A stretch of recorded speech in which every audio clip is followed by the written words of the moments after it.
जब नाश मनुष्य पर छाता है, पहले विवेक मर जाता। अपने हक मांगने आए हैं, अपने हक से ज्यादा मांगने नहीं आए कि ये बिल कैसे एक राजनीतिक धोखा है, पॉलिटिकल फ्रॉड है।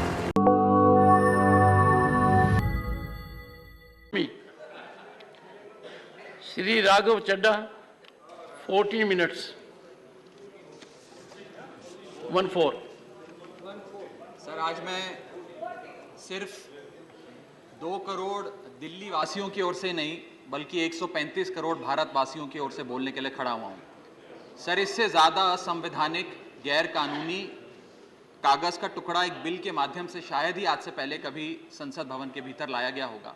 और अपना वक्तव्य शुरू करने से पहले मैं महाभारत के एक अंश का वर्णन करना चाहूंगा जिसे रामधारी सिंह दिनकर ने एक बहुत ही महत्वपूर्ण कविता में लिखकर बताया है, जिसमें भगवान श्री कृष्ण एक शांति दूत बनके पांडवों की ओर से हस्तिनापुर जाते हैं शांति का प्रस्ताव लेकर। कवि लिखते हैं, मैत्री की राह बताने को, सबको सुमार्ग पर लाने को, दुर्योधन को समझाने को, भीषण विध्वंस बचाने को, भगवान हस्तिनापुर आए, पांडव का संदेशा लाए।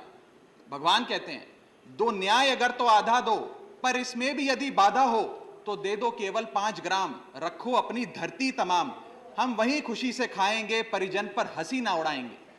पर दुर्योधन वो भी दे ना सका, आशीष समाज की ले ना सका, उल्टा हरि को बांधने चला, जो असाध्य था उसे साधने चला। जब नाश मनुष्य पर छाता है, पहले विवेक मर जाता। सर, इसमें दिल्ली बिल का सार है।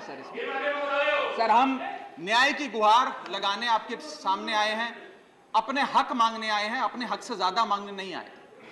सर, मैं अपने वक्तव्य को 3 भाग में बांटता हूं। पहला, कि ये बिल कैसे एक राजनीतिक धोखा है, पॉलिटिकल फ्रॉड है। दूसरा, ये कैसे एक संवैधानिक पाप है, कॉन्स्टिट्यूशनल सिन है। और तीसरा, कि ये एडमिनिस्ट्रेटिव लॉकजैम यानी कि प्रशासनिक गतिरोध दिल्ली में कैसे पैदा कर देता है। सर, पहला, राजनीतिक धोखा। यह कहानी है सर 1977 से लेकर 2015 की।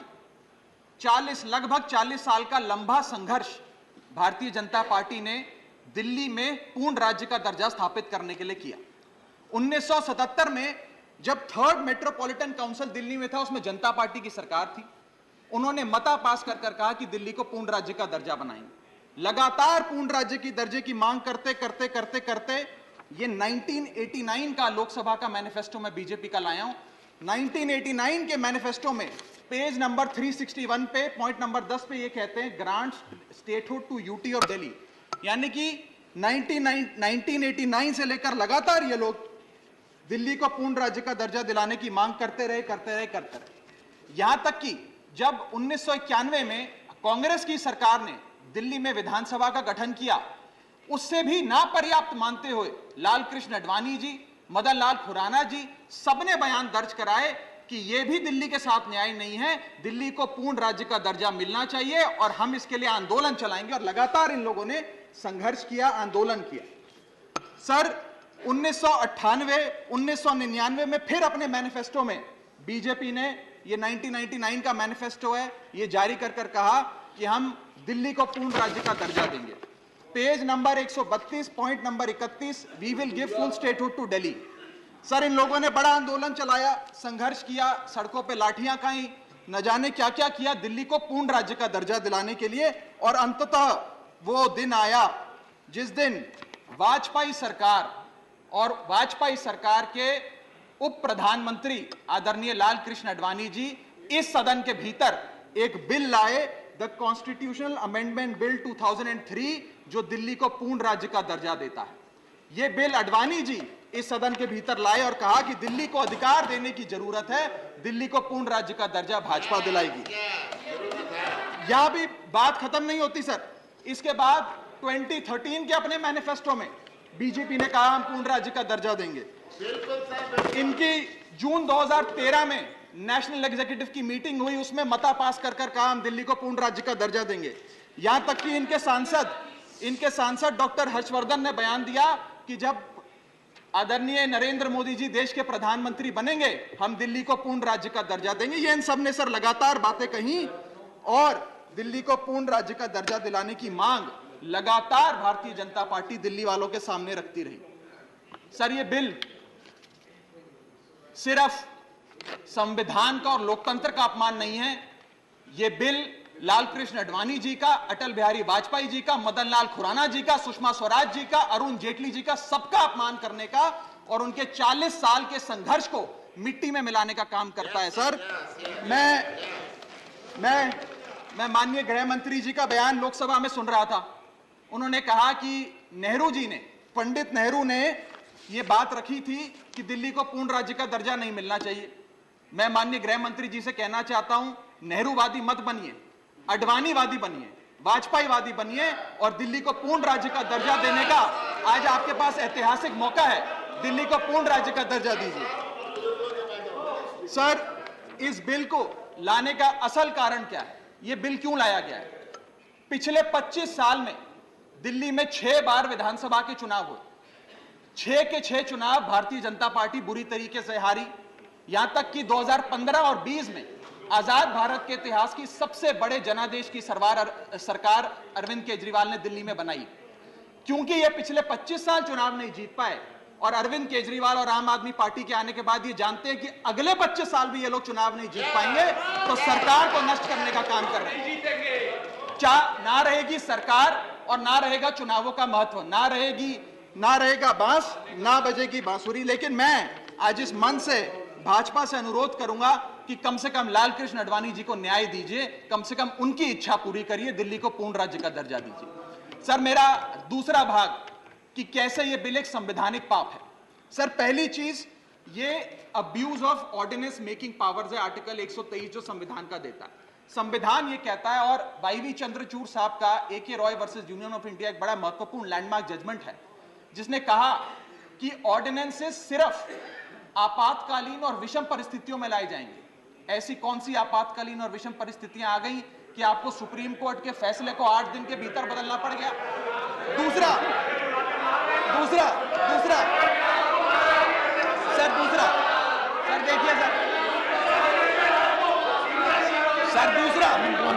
सुप्रीम कोर्ट की दूसरा बिंदु, यह सुप्रीम कोर्ट का अपमान है। सुप्रीम कोर्ट के फैसले को 8 दिन के भीतर 5 जजों के संवैधानिक पीठ के सर्वसम्मति के फैसले को बदल के आज भारतीय जनता पार्टी ने एक मैसेज दिया है कि हम सुप्रीम कोर्ट को भी चैलेंज करते हैं, सुप्रीम कोर्ट के फैसले को भी नहीं मांगते। आपको जो ऑर्डर जारी करना है करो, हम चंद दिनों के अंदर ऑर्डिनेंस लाकर उस फैसले को बदल देंगे। They have challenged the majesty of the honourable supreme court. Sir, और मैं आपको यह कहना चाहता हूं कि आजकल जो ऑर्डिनेंस लाने की जो एक फेटिश इस सरकार ने देखी, चाहे वो लैंड एक्विजिशन बिल हो, चाहे वो फार्म बिल हो, चाहे ईडी के डायरेक्टर का एक्सटेंशन हो, जो ये सारी चीजें ऑर्डिनेंसेस के माध्यम से इन्होंने करी थी, इस बिल का हश्र भी वही होगा जो सारे पुराने बिलों का हुआ था।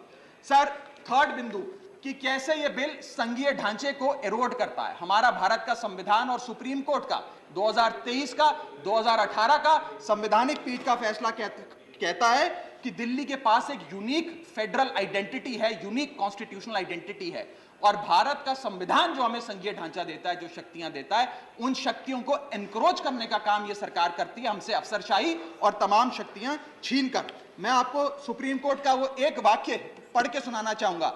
The majority in the 2018 constitutional जज bench held that while the NCT of Delhi could not be accorded with the status of a state, the concept of federalism is applicable to Delhi. हम पूर्ण राज्य नहीं है, लेकिन फिर भी राज्य का दर्जा एक संघीय ढांचे के परिप्रेक्ष्य में दिल्ली को मिलता है। उसके बाद सर, इन लोगों ने तो कमाल ही कर दिया।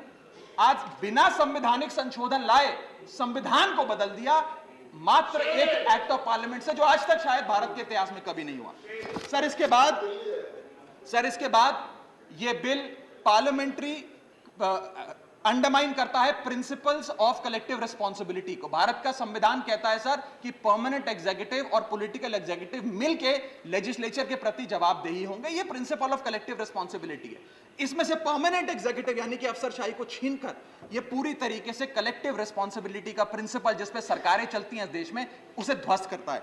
और आखिरी बिंदु संवैधानिक अपराध का, ये ट्रिपल चेन ऑफ अथॉरिटी को तार तार करता है sir. Triple chain of accountability ये होती है कि अफसरशाही की जवाबदेही मंत्री को, मंत्री की जवाबदेही लेजिस्लेचर को, और लेजिस्लेचर की जवाबदेही जनता को। इसमें से अगर आप अफसरशाही हटा देते हो तो फिर जवाबदेही की जो ये ट्रिपल चेन ऑफ अकाउंटेबिलिटी ध्वस्त हो जाती है। तो ये काम करके संवैधानिक अपराध एक प्रकार से सरकार ने किया है। सर, मेरा आखिरी भाग, ये कैसे एक एडमिनिस्ट्रेटिव हाराकिरी, एक एडमिनिस्ट्रेटिव गतिरोध पैदा करता है। ये कहता है सिर्फ उपराज्यपाल ही ट्रांसफर पोस्टिंग करेंगे एक समिति के माध्यम से, यानी कि अफसर अब मुख्यमंत्री की नहीं सुनेगा, मंत्रियों की नहीं सुनेगा। अगर अब दिल्ली में किसी के घर में बिजली नहीं आ रही, पानी नहीं आ रहा, किसी के बच्चे का स्कूल में दाखिला नहीं हो रहा, तो वो उपराज्यपाल के पास जाएगा, अपने मंत्री मुख्यमंत्री के पास नहीं जाएगा।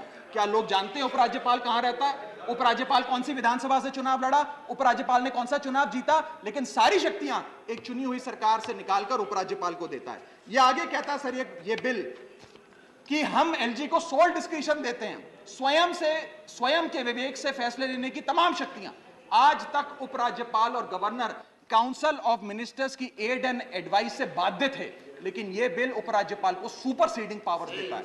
आगे सर ये बिल जितने भी ब्यूरोक्रेट्स हैं उन्हें एक जुडिशियल अथॉरिटी बना देता है। यह कहता है अफसरशाही तय करेगी कि मंत्री का फैसला सही है कि मंत्री का फैसला गलत है, और अगर अफसर को मंत्री का कोई फैसला पसंद नहीं आया तो अफसर मंत्री का फैसला लागू करने से मना कर सकते हैं। और सर यह बिल अथॉरिटी, कमीशंस और कॉरपोरेशंस बनाने की, तमाम गठन करने की, नियुक्ति करने की शक्तियां सारी की सारी केंद्र सरकार को दे देता है, यानी कि सरकार की चाबी एक प्रकार से केंद्र सरकार को हाथ में पकड़ा देता है। सर, माननीय गृह मंत्री जी ने कहा था कि आम आदमी पार्टी एक सुपारी सी जितनी पार्टी है, एक सुपारी जितनी छोटी सी पार्टी है। सर, ये वो सुपारी जितनी पार्टी है जो आजाद भारत के इतिहास का फास्टेस्ट ग्रोइंग पॉलिटिकल स्टार्टअप कहलाती है। ये वो सुपारी जितनी पार्टी है जिसने 3 बार भाजपा को दिल्ली में हराया और 2 बार 2015 और 20 में आजाद भारत के इतिहास की सबसे बड़ी जनादेश की सरकार बनाई। ये वो सुपारी जितनी पार्टी है जिसने पंजाब में भाजपा को लगभग शून्य पर लाकर खड़ा कर दिया। ये वो सुपारी जितनी पार्टी है जो 10 साल में राष्ट्रीय पार्टी बनी। ये वो सुपारी जितनी पार्टी है जिसके 161 विधायक और 11 सांसद है। और ये वो सुपारी जितनी पार्टी है जिसका काम देखने के लिए first lady of United states of America और यूनाइटेड जनरल के पूर्व प्रमुख बान की मून आते हैं। सर, मैं आज अपने साथी जो आंध्र प्रदेश और उड़ीसा की सरकार चलाते हैं उन्हें कहना चाहूंगा, आपकी जरूर कुछ मजबूरियां रही होंगी जिसके चलते आपने ये फैसला लिया इस सरकार के इस बिल का समर्थन करने में। कुछ तो मजबूरियां रही होंगी, यूं ही कोई बेवफा नहीं होता। लेकिन मैं आपको कहना चाहता हूं कि आग जब लगेगी तो बहुत दूर तक जाएगी। राहत इंदौरी साहब का एक बड़ा महत्वपूर्ण शेर है, अगर खिलाफ है होने दो, जान थोड़ी है, ये सब धुआं है, आसमान थोड़ी है, लगेगी आग तो आएंगे कई घर जद में, यहां सिर्फ हमारा मकान थोड़ी है। लेकिन जब आपके घर में आग लगेगी, आम आदमी पार्टी आपके साथ खड़ी होगी, मैं आपको विश्वास दिलाता हूं। और सर, मैंने अपनी बात शुरू करी थी महाभारत के एक अंश से, मैं समाप्त भी महाभारत के एक अंश से करूंगा। सर, बीच कुरुक्षेत्र के मैदान में जब युद्ध प्रारंभ होने वाला था तो युधिष्ठिर ने शंखनाद करने से पहले एक घोषणा करी और कहा कि यह धर्म की लड़ाई है। मेरी सेना में खड़े मेरे पीछे जितने योद्धा हैं, अगर उन्हें लगता है कि धर्म मेरे साथ नहीं कौरवों के साथ है, तो मेरी सेना छोड़कर सामने वाली मेरे दुश्मन की सेना में जाकर खड़े हो जाएं, उनकी ओर से युद्ध करें। और अगर कौरव सेना में कोई योद्धा है जिसे लगता है कि धर्म युधिष्ठिर के साथ है, पांडवों के साथ है, तो आप कौरवों की सेना छोड़कर मेरी सेना में आइए, मैं बाहें फैलाकर आपका स्वागत करूंगा।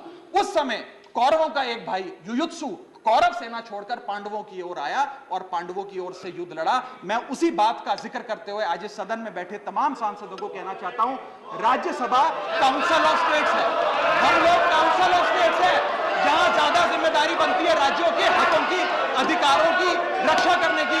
मैं मांग करता हूं, आज आप लोग पार्टी लाइन से ऊपर उठकर, विचारधारा से ऊपर उठकर संविधान को बचाने के लिए, लोकतंत्र को बचाने के लिए इस बिल को हराइए। आज ये इतना असंवैधानिक और गैर कानूनी बिल अगर ये सफल हो गया तो हो सकता है आज के बाद आने वाले समय में ये लोग देश में चुनाव ही ना कराएं, चुनावी प्रक्रिया को खत्म करने से। बहुत बहुत शुक्रिया।